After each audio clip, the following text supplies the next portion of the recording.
Salut tout le monde, ici Philippe Michaud pour le blog Manchette Best Buy. J'espère que vous allez bien. Aujourd'hui, on vous parle du casque de jeu A40 d'Astro. C'est ce casque de jeu-là. C'est un casque de jeu qui s'adresse aux joueurs qui recherchent un casque de niveau professionnel. Dans l'emballage, vous retrouvez le casque ici, le A40, mais également le Mix Amp Pro qui joue le rôle d'une sorte d'amplificateur. Donc, cet amplificateur-là fait le pont entre votre PlayStation 4, votre PC ou votre Mac.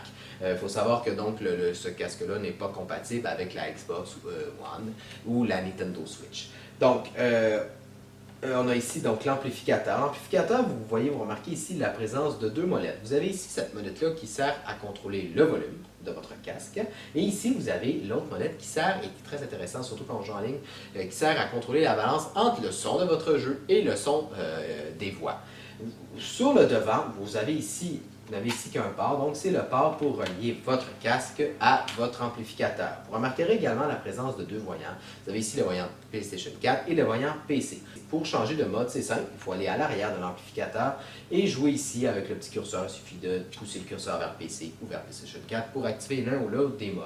Vous remarquerez également la présence de deux câbles qui sont branchés. Vous avez ici le câble optique et vous avez ici un câble USB. Ces deux câbles-là doivent être connectés à la PlayStation 4. Le câble optique se connecte à l'arrière de la PlayStation 4, tandis que le câble USB peut être branché à l'avant. Ces deux câbles-là sont donc obligatoires. Sur PC, toutefois, vous n'avez pas à brancher le câble optique, vous n'avez qu'à brancher le câble USB et pour vous empêcher d'être emmêlé dans une espèce de spaghetti de fil, dans l'emballage, vous retrouvez un autre câble plus court. Parce que ces deux câbles-là, il faut savoir qu'ils font une longueur d'approximativement 3 mètres et rajouter aux 3 mètres un autre 2 mètres pour le câble audio reliant le casque à l'amplificateur. Donc, vous avez donc l'amplificateur qui est connecté à la PlayStation 4 qui offre 3 mètres de long et vous rajoutez ensuite pour faire le pont entre l'amplificateur et votre console un autre 2 mètres pour le casque.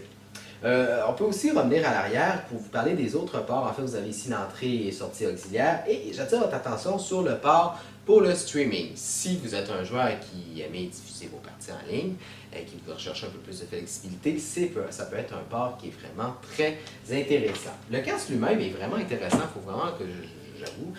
Il offre un haut niveau de personnalisation parce que pourquoi? Parce que vous pouvez retirer facilement la plupart de ces accessoires, la plupart de ces pièces plutôt. Par exemple, ici, sur chaque côté, vous avez une espèce de petite plaque. Et bien, cette plaque-là utilise un système simplement d'aimant. Il suffit de tirer dessus pour retirer la plaque. Et puis, pour la remettre, il suffit d'appuyer comme ça, de cette façon-là. Aussi, vous avez peut-être remarqué que vous avez ici le port pour le microphone. En fait, ce qu'il faut savoir, c'est que le casque dispose de deux ports pour microphone. En fait, vous pouvez mettre votre micro du côté droit ou du côté gauche. Pour ce faire, il suffit de trouver la plaquette disposant du trou. Donc, il suffit de mettre la petite plaquette là, de rebrancher le microphone et de mettre l'autre plaquette de l'autre côté. Et le tour est joué. C'est pas plus compliqué que ça. Le microphone lui-même est très flexible. Vraiment, il peut se mettre dans n'importe quelle direction ou presque. Aussi, à l'intérieur, les coussinets qui sont en tissu, ils sont très confortables. Ils ne donnent pas chaud à l'oreille, mais on a l'impression même qu'ils caressent notre oreille. Ils sont vraiment très confortables. Ces petits coussinets-là s'enlèvent facilement et il vous suffit de tirer dessus. C'est encore une fois un système d'aimant qui est très, très simple. Donc, pour les remettre comme ça, il suffit d'aller en mettre ici. Sur le haut aussi, vous avez cette espèce de bande-là qui se retire en tirant sur le casque. Donc, vous n'avez qu'à tirer légèrement le haut du casque pour enlever et remettre l'espèce de petit bandeau.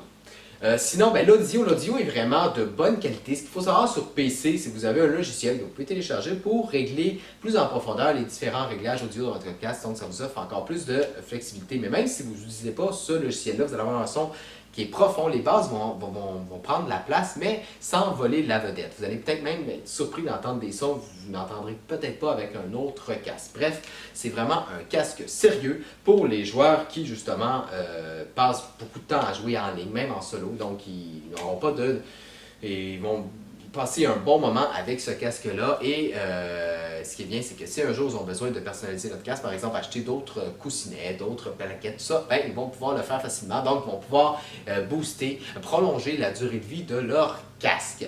Alors voilà, c'est ce qui conclut cette vidéo. Et puis, ben, comme toujours, si vous avez besoin de renseignements supplémentaires, je vous invite à lire ma critique complète sur le blog Branche Tout Best Buy. C'était Philippe Michaud et je vous dis à la prochaine!